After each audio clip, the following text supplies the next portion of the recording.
Hi, good morning, everyone. What a privilege being here with Dr. Irena and Vincent Fehmer, and along with Professor Analúcia and Professor Newton Sesma. We are so privileged because we had the opportunity to introduce to the Brazilian audience their fantastic book on prosthodontics. So, welcome, Dr. Irena and Vincent Fehmer. We are so glad to welcome you here. And I would like to ask you to briefly introduce yourselves to the Brazilian audience. Thank you very much, Fabio, for this invitation and nice and kind introduction. We're also very happy to meet you here online, as well as Analúcia and Newton. For a discussion this morning, my name is Irena. I'm the head of the Division of Fixed Prosthodontics and Biomaterials at the University of Geneva in Switzerland. I've been working as a prosthodontist now for 25 years. I'm a specialist in prosthodontics, and it's definitely one of my biggest passions, I have to say, as well as technology. And that's where we unite, and that's where we combine our work together. Yes, so my name is Vincent Fehmer. I'm a master dental technician. I'm also working at the University of Geneva together with Irena. And besides that, I also have a little private laboratory, and I really, endorse these technologies that we deliver and we go through at the university, and I try to apply them in the private environment in the same means or by the same means. So this collaboration means a lot to me.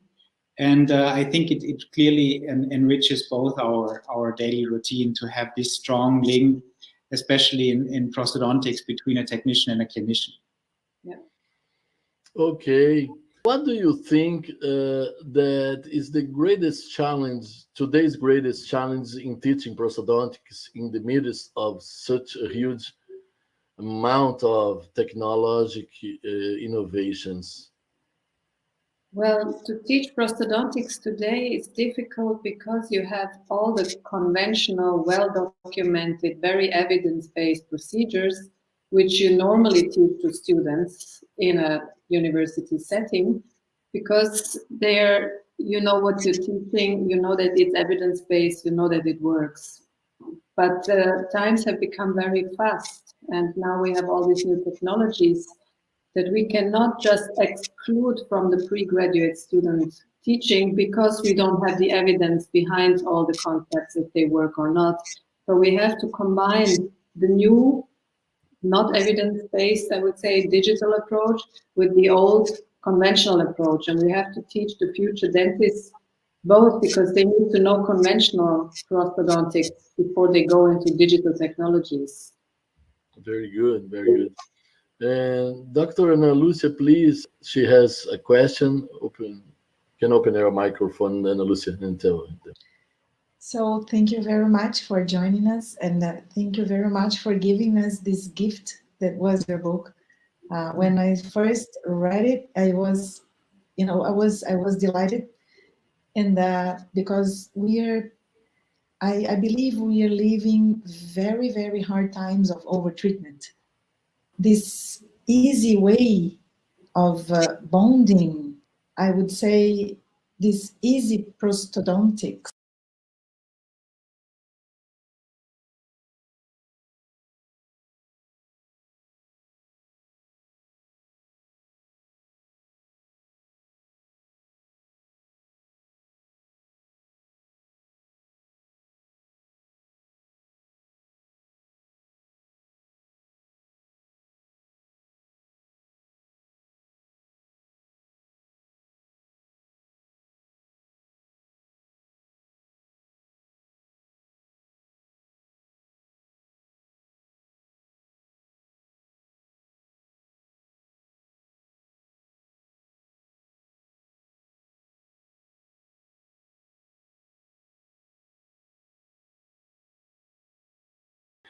Hi, good morning, everyone. All the clinical cases and the step-by-step treatments, where we show how we approach the patient situation, starting from small types of restorations up to full mouth rehabilitations. But clearly here for us, what is the main driver to first of all share this knowledge among our young undergrad and then postgrads. But even further, our mission is then also to have tools, or to enable clinicians to have tools to actually allow the patient to do a proper decision making.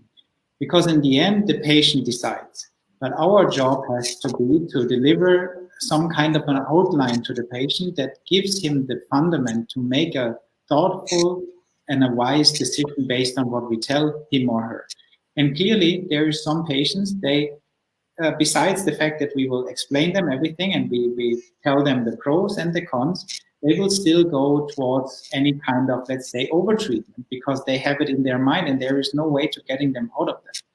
And I don't think this is our mission, because then it will just be the next doctor or clinic next door. So we will at least do it to the best, standards that we can provide. But for us, a proper diagnostics, even if it takes time and energy and money, is really like the golden key to success. Very good, very good. Dr. Newton, please, he has a question for you. Okay, just before my question, I'd like to congratulate Irena, Vincent, and Professor Bjarn for this amazing book. The area of prosthodontics really needed a book like this. So thanks for your commitment, your care, and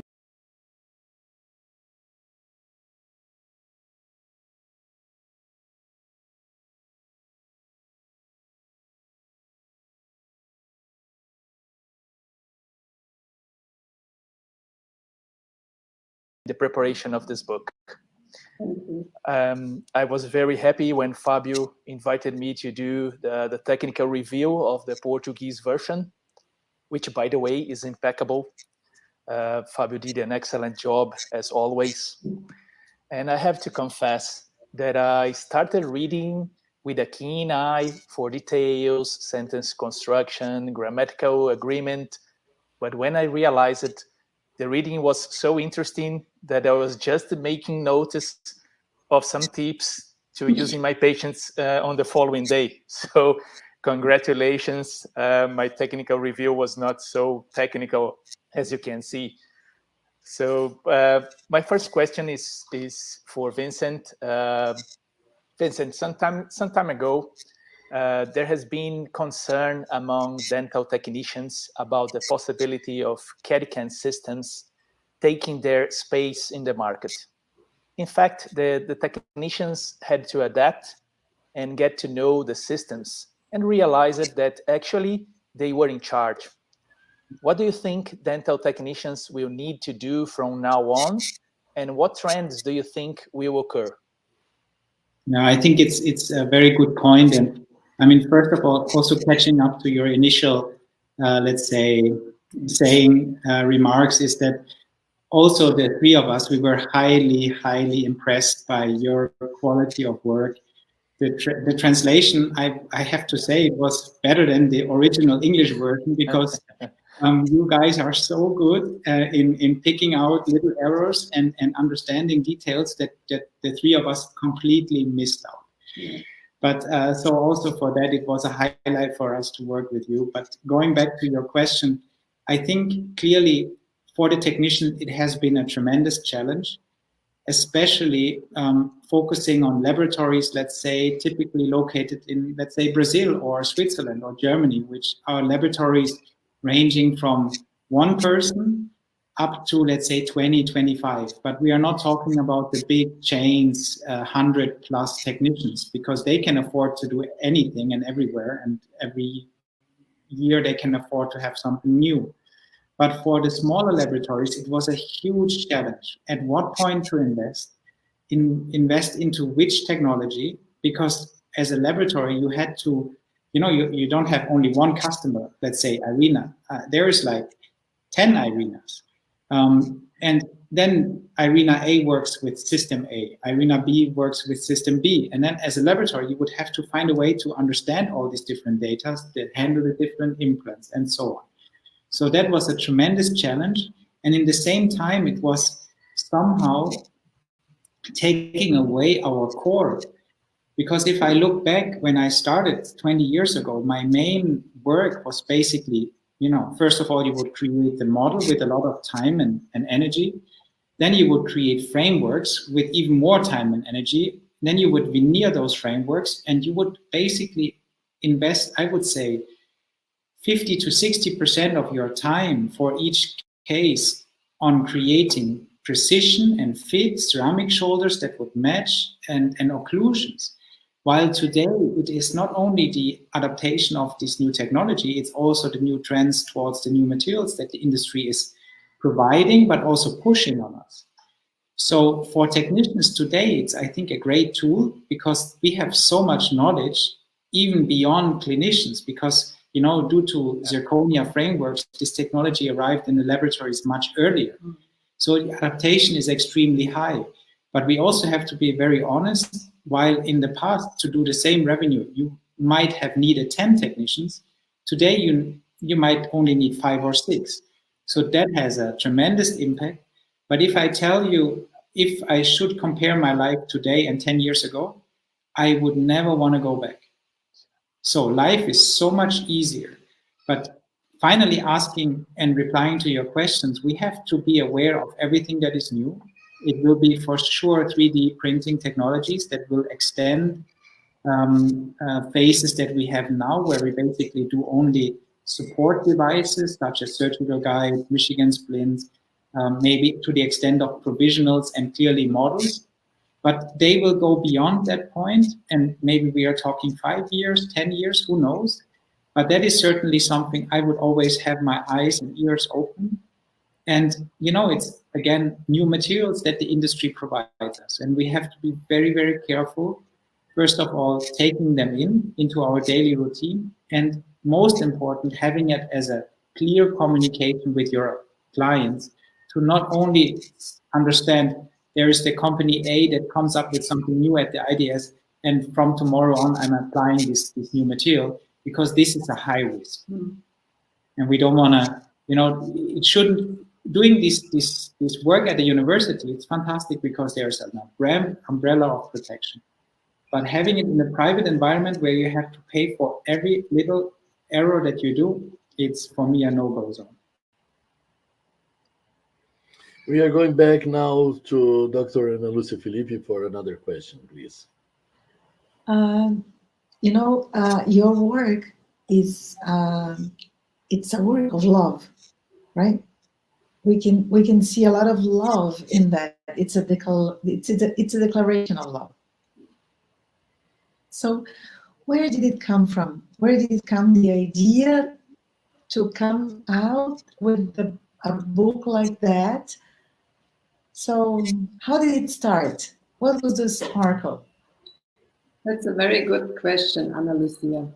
We have to say the first who came up with the idea was, in fact, Quintessence Publishing. So we were approached by Quintessence with the demand, or at least I was approached by Quintessence with the demand to write a book on dental materials and on material selection.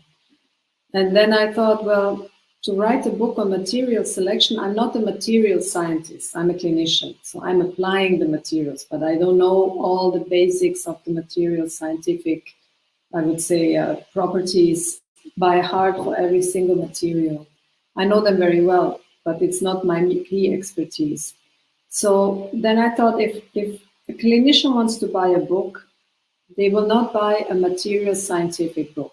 They will buy a clinical guide to help them how to use the materials, where to apply them, and in order to avoid problems over time, to have the right indication for the right material and the aesthetic parameters involved. And then I thought, well, such a book needs to be written by a couple of people, not just one person. We need a dental technologist, that's clear. We need somebody who works with these materials every single day. And it was clear, as Vincent and I were working together for 10 years already and had already, accumulated so much documentation of our cases, that for me, it was the logical second partner in this book. And then when it comes to evidence-based dentistry and all the data behind it, we immediately thought of our dear friend Bjarn Pjetursson, with whom we'd written so many systematic reviews by that time already. So somehow as a trio, we thought, okay, we will grab the topic material selection from a clinical side, and we will attack it from a clinical, a dental technical, and a scientific perspective. And that's how we then decided. We proposed this to Quintessence, and they were quite happy about it. And another thought is that, you know, we have had the honor to participate in chapters in other textbooks. And that was always something great. But in the end, I don't want to say you're a bit disappointed because you see your chapter in a part of a bigger environment. But the problem is that what we have been missing in some of those textbooks is a clear red path. Because you have the author A, B, C, D, E, and F. And in the end, it's fantastic authors, and it's a beautiful, let's say, outline of authors. But what we really told ourselves, what we want to establish is a book that it has the three of us in it, and that's it. And that was extremely important. And there will be certain things that maybe others do better, but at least if you open this book, you see what the three of us would do. It's not a mix of 10 different people, everybody talking on a different aspect. So we really tackled our patients from A to Z, and if you go through the book, you will see our way of doing it. And I think that was the most important, at least for me in this decision, that it will be just the three of us as the main authors and as the main content providers. Clearly, you will see that there is fantastic clinicians and technicians that added their cases to it, that either I work with a clinician or maybe Irena worked with another technician, but it's always our stream of work. Yeah. Going back to Dr. Newton.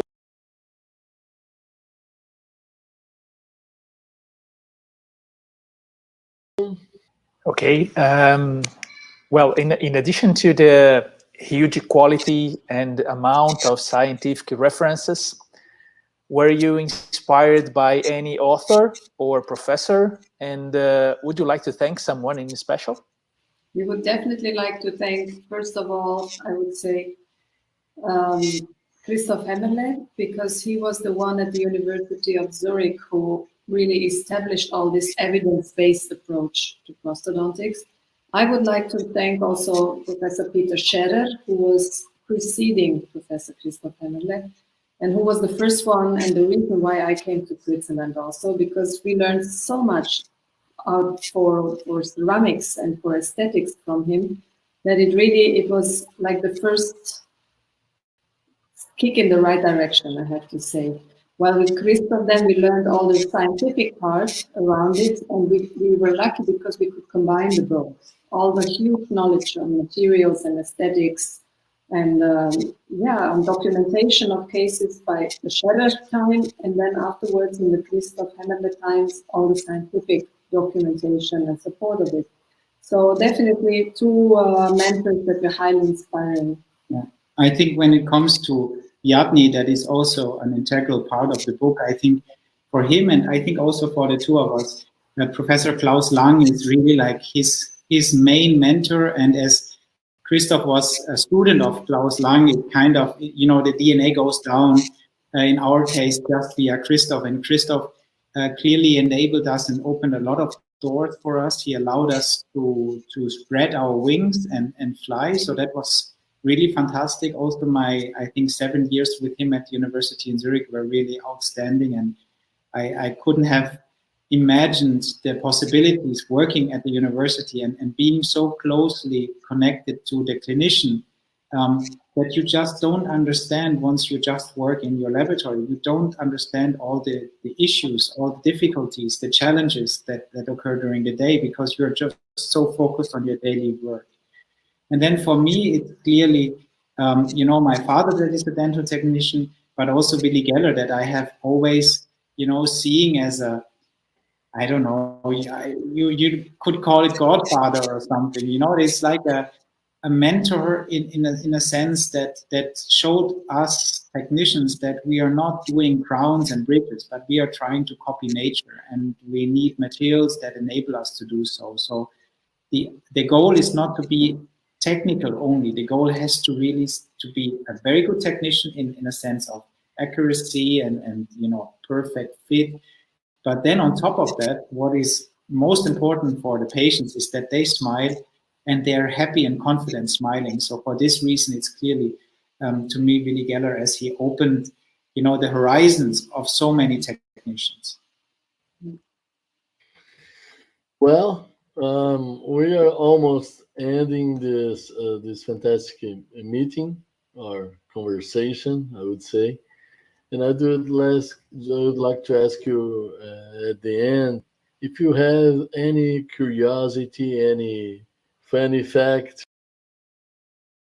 difficulty, or particularity involving the creation of this book that you could share with us, to the Brazilian audience. Well, we have to say that we had a lot of enthusiasm when we started to integrate as a team of authors. We developed a table of contents. Everybody knew what chapters to write, but then normal life continued, and then the challenge was really to sit down and write the book. And finally, we realized that if we have to integrate this into our normal daily routines, that it would be very difficult. So we took Easter break off and we met in Iceland. We went to a hideaway place where we knew nobody would come and search for us there. A horse farm. A horse farm, Bjarn's horse farm. And we had our working schedule there for 1 week, from the morning 8 o'clock till the evening 6 o'clock. And we were sitting at the table, the three of us together, and writing, and also discussing. And this is in principle how the book somehow was born. It was really developed in Iceland on a horse farm during a vacation. Yeah. And then finalized afterwards. And I think this was great. Then the publishing took much longer than it was planned to take because of the COVID pandemic.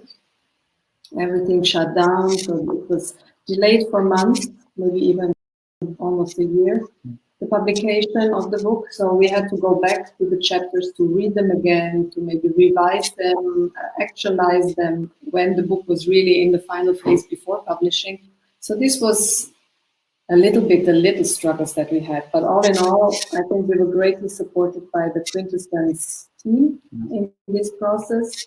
And it was a great experience. But the final submission of this work towards Quintessence, it's not a relief. That was the strange feeling. I had the feeling that this will be a night where I open a bottle of champagne or a fantastic beer, a bottle of red wine. But it was just, oh my God, finally it's done. Get rid of it, And then the good thing was, once the book was finally in our hands and we could hold it, all of this, I don't want to say this name, but you all know, normally we would just put a beep, was forgotten.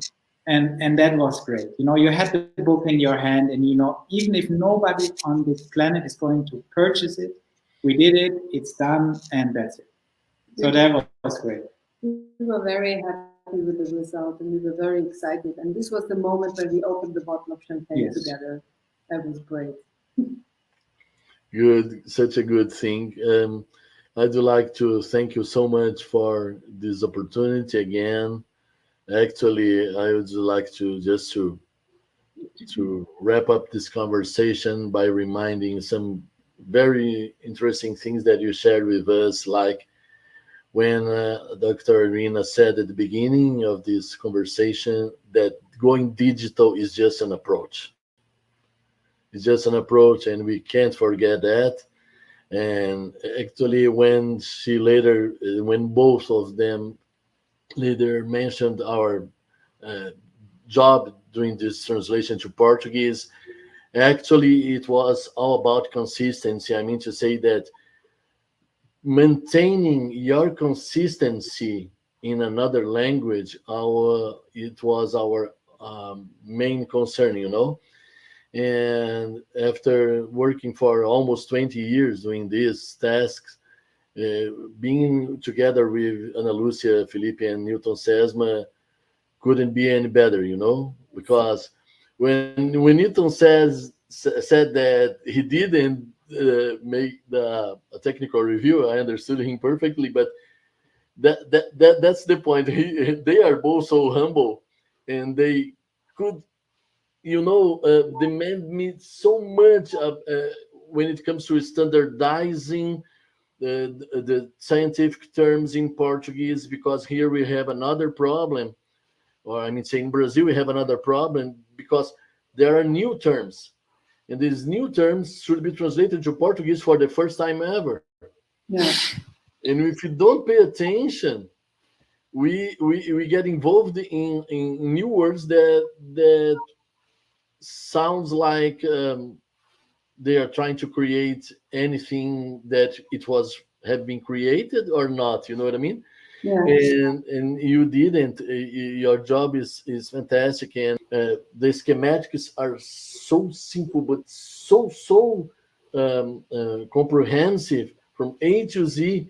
So we can follow every single step of those preparations, from the simplest to the most difficult ones.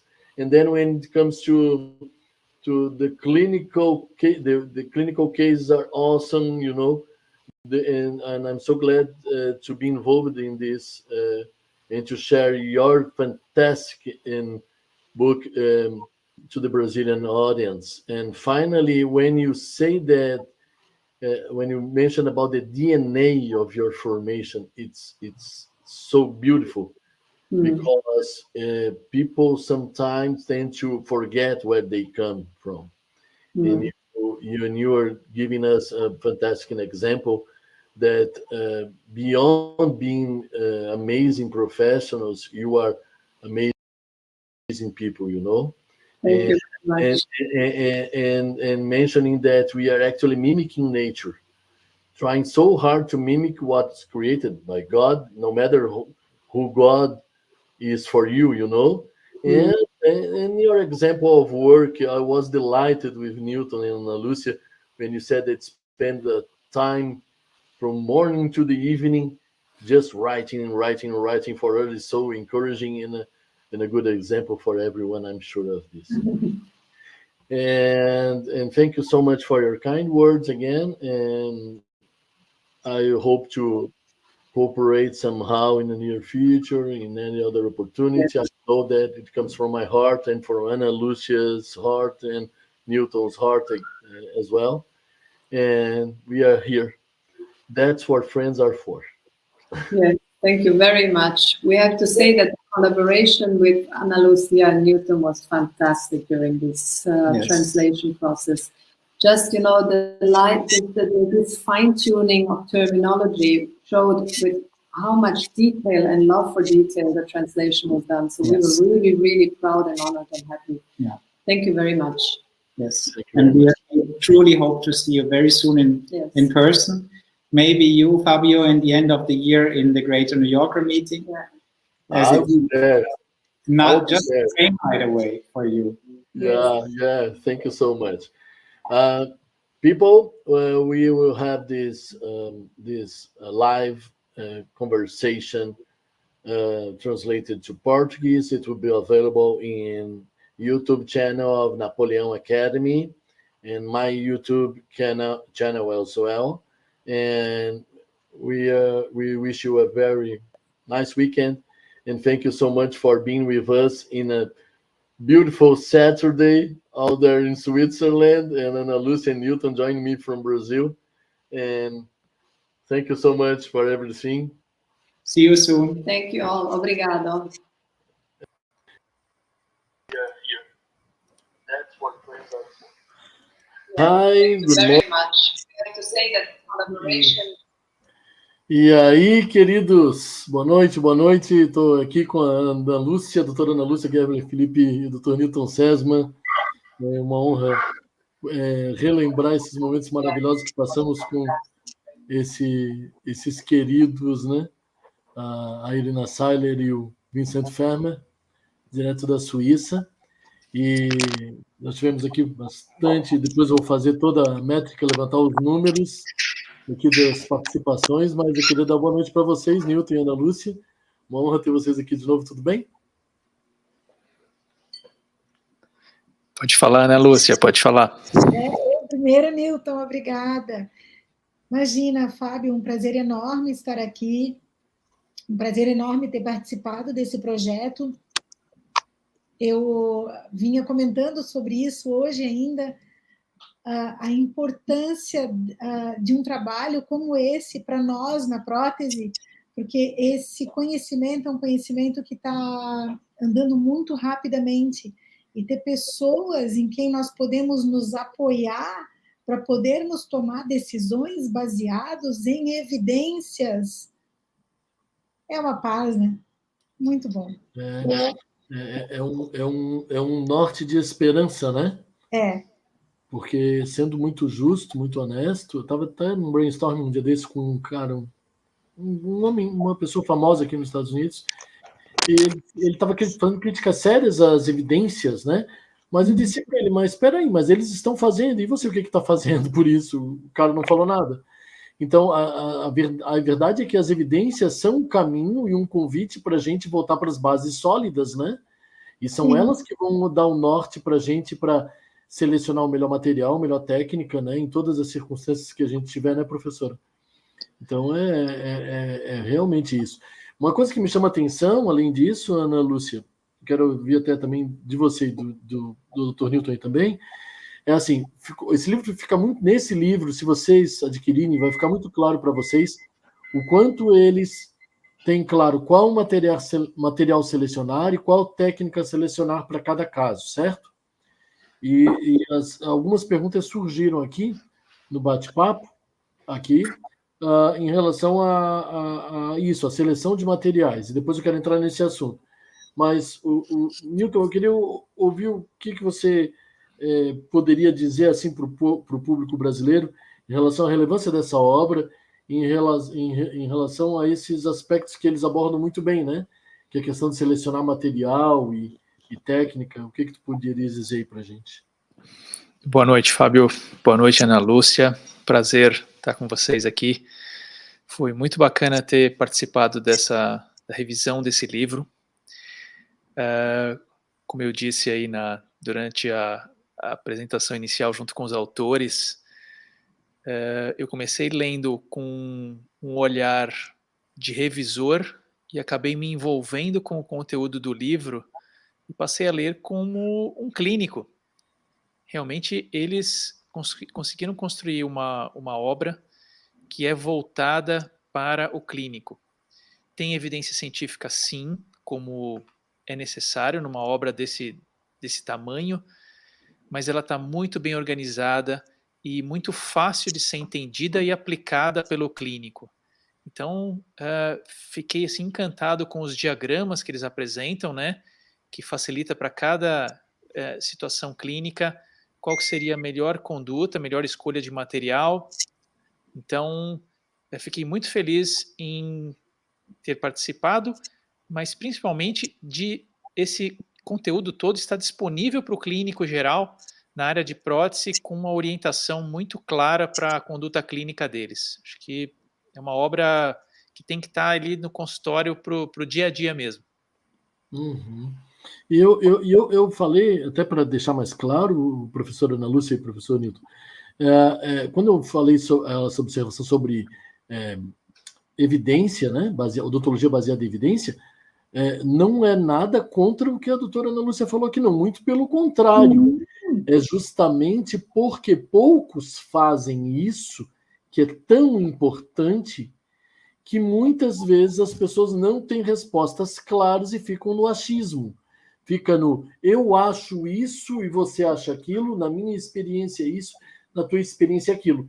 E isso não serve para basear as nossas condutas clínicas, não é, pessoal?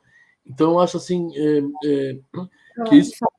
Eu achei, assim, lendo o livro, né? O livro, eu comungo muito com a maneira como os autores apresentaram as informações no livro, eles mostrando, assim, a importância de um bom diagnóstico, que nenhum material consegue suprir a falta de um bom diagnóstico, sabe? a importância do acompanhamento do paciente, a importância, como a própria Irena falou, a importância de se apoiar nos conceitos tradicionais de prótese, porque, como tu mesmo disse, a prótese continua sendo a mesma. Nós continuamos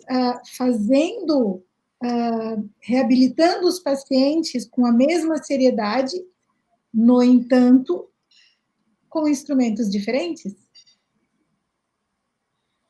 É, fato. E um dia desse eu vi uma situação em que um determinado pessoa, que não é profissional, um leigo, né, questionava ou se sentia ou achava que estava sendo entregue para ele algo que não era o melhor, porque ele estava comparando algo que tinha sido feito pela técnica analógica e pela técnica digital, ou seja, por moldagem e por escaneamento. E eu tive que entrar na conversa e dizer, não, o scanner, eles não foram criados para tornar melhor, mas para tornar tão bom quanto o melhor material de moldagem e para facilitar a nossa vida em relação ao tempo de trabalho em algumas situações, né? Então, assim, acho que é um trabalho, na verdade, que sobra para todo mundo que está envolvido de alguma maneira em educação, né? Conscientizar as pessoas de que o digital é apenas um caminho. E esse livro, ele traz isso de uma maneira brilhante, né? Porque ele traz a parte digital e a parte analógica caminhando lado a lado, né? E mostrando que, na verdade, a seleção do material, a seleção da técnica e o conhecimento dos princípios é o que garante o sucesso do tratamento, né?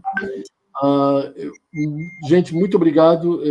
Não quero me alongar mais, porque só quero agradecer a presença de vocês, dizer que, como já falei ali, repetidas vezes, inclusive na parte gravada aí da live, isso vai estar disponível no YouTube, no meu YouTube, do Dr. Fabio Andretti, no YouTube da Napoleão Academy, no meu LinkedIn, no meu Facebook e aqui também no Instagram. Então, as pessoas podem escolher qualquer uma dessas plataformas para acessar essa live, para assistir essa conversa aí nossa que nós tivemos com os autores. E agradecemos aqui a Editora Napoleão, que nos deu esse privilégio, confiou no nosso nome, no nosso trabalho, para isso. E, claro, eu tomo a liberdade de falar em nome do Newton e da Analúcia, dizer para todo mundo que está nos assistindo, se tiver alguma dúvida, pode nos procurar aí pelo chat, no Instagram, perguntar, que eventualmente a gente pode responder ou dar aí um encaminhamento para alguma coisa que podemos ajudar vocês. Teve algumas perguntas, mas que não eram perguntas relativas ao livro, por isso eu vou me dar o direito de respondê-las no privado, tá, pessoal? E também passar aí para os professores, se for o caso. Tá ok? Obrigado, Ana Lúcia. Obrigado, Newton. E até a próxima, então. Obrigado, Fábio. Prazer estar aí. Boa noite. Tchau, tchau. Boa noite.